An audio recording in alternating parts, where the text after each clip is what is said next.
Président du Conseil, pour la première fois, M. Pinet est investi grâce à la scission des votes RPF, dont l'ensemble Mars était prévu contre. 1952, Le cabinet Antoine recueille une Pinet large fait la majorité surprise en contre les formant votes un communistes gouvernement et de centre l'abstention droit socialiste et immédiatement RPF. investi par les députés.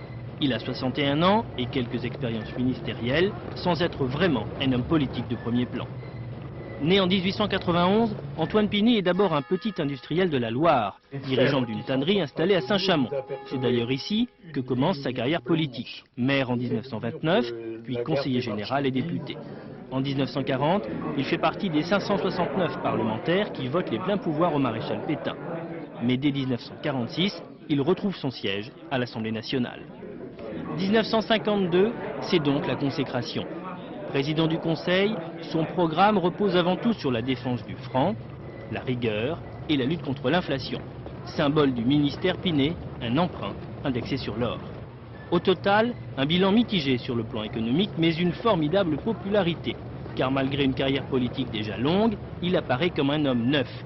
Et puis sa simplicité, son franc-parler et son aspect vestimentaire, notamment son éternel chapeau rond, plaisent aux Français. L'expérience Pinet dure 9 mois.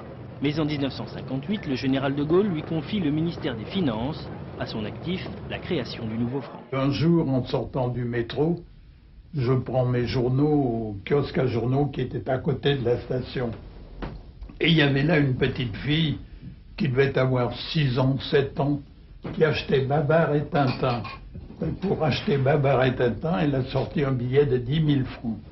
C'est après ça, au Conseil des ministres qui a suivi, que prenant ce prétexte-là, j'ai sorti cette idée de faire le nouveau franc, parce que j'ai dit tout le monde se croit milliardaire.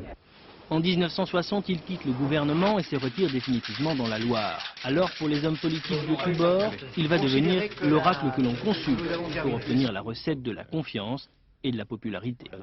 Même si celui qu'on appelait le sage de Saint-Chamond aura refusé 12 fois d'être candidat à l'élection présidentielle.